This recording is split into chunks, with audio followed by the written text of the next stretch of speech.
The Dead Children's Playground. Just north of downtown Huntsville sits Maple Hill Cemetery, Alabama's oldest cemetery. At the edge of its rusted iron fence stands a small playground most people avoid after sunset. Locals call it the Dead Children's Playground. They say the swings move with no wind. They say laughter echoes through the trees long after midnight. And they say if you stay too long, the children notice you. Hill didn't believe ghost stories. Bill Turner did. That was the problem. You seriously drove us 2 hours for swings? Marcus asked as he slammed the truck door shut. Bill grinned nervously. Not just swings. Haunted swings. The cemetery stretched behind them like a sea of crooked teeth. Moonlight glinted off old marble headstones buried beneath massive oak trees. Spanish moss swayed overhead despite the still air. At the far corner of the graveyard sat the playground. Small, quiet, deserted. 2 swings creaked slowly back and forth. Marcus stopped smiling. There's no wind, he muttered. Bill raised his phone, recording. Exactly. The chain-link fence surrounding the playground rattled softly. Clink, clink, clink. Marcus forced a laugh. Probably squirrels. Big squirrels, Bill whispered. The deeper they walked into the playground, the colder the air became. Their breath fogged in front of them even though it was late summer. The swing stopped moving, perfectly still. Bill lowered his voice. People say if the swings stop when you arrive, it means they're watching. Marcus rolled his eyes, but his stomach tightened. A faint giggle echoed from somewhere behind the slides. Both men froze. Another giggle followed. Then another. Children laughing. Marcus turned sharply. Did you hear that? Bill nodded slowly. His flashlight beam swept across the playground equipment. Nothing there. Then the beam passed over the sandbox. Tiny footprints appeared in the sand, as if invisible children were walking in circles. Marcus stepped backward. Okay, not funny. I'm not doing anything. The laughter grew louder. A swing began to move again. Higher each time, the chain squealed violently. Screak, screak. Bill's phone suddenly crackled with static. Then a child's voice whispered through the speaker. Push me. Bill nearly dropped the phone. Marcus grabbed his arm. We're leaving. But as they turned toward the exit, the cemetery gate slammed shut with a metallic boom. The sound echoed through the graveyard. Silence followed. Then came the footsteps, dozens of them, running through dead leaves, circling the playground.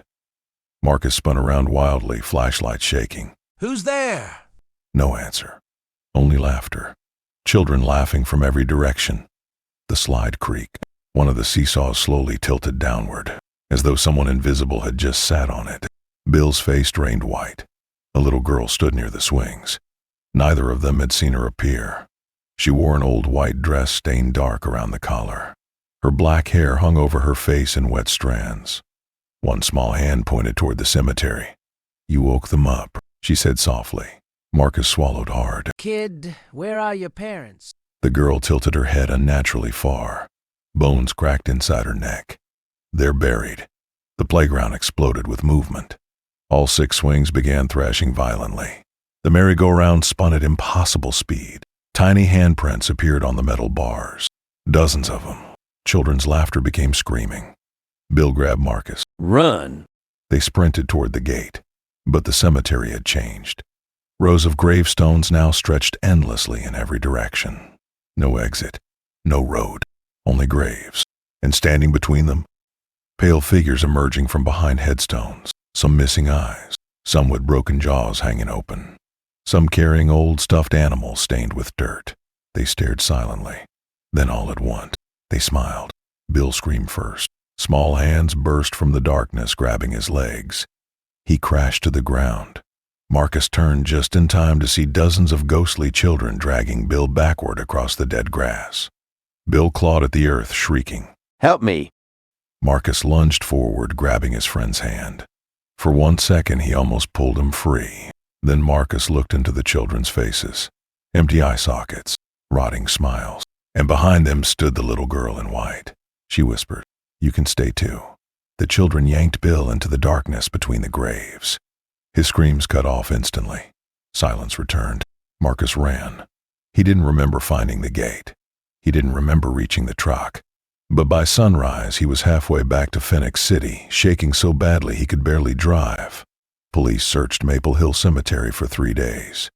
They found Bill's phone buried beneath one of the swings. The final video was corrupted with static, but near the end, investigators heard something that made several officers refuse to watch it again. A child's voice. Then whispering, "Marcus forgot to push us." Marcus never spoke about that night again. But every October, just before midnight, he receives a video message from an unknown number. The footage always shows the same empty playground, the swings moving slowly in the dark, and at the very end, Bill standing beside them, smiling.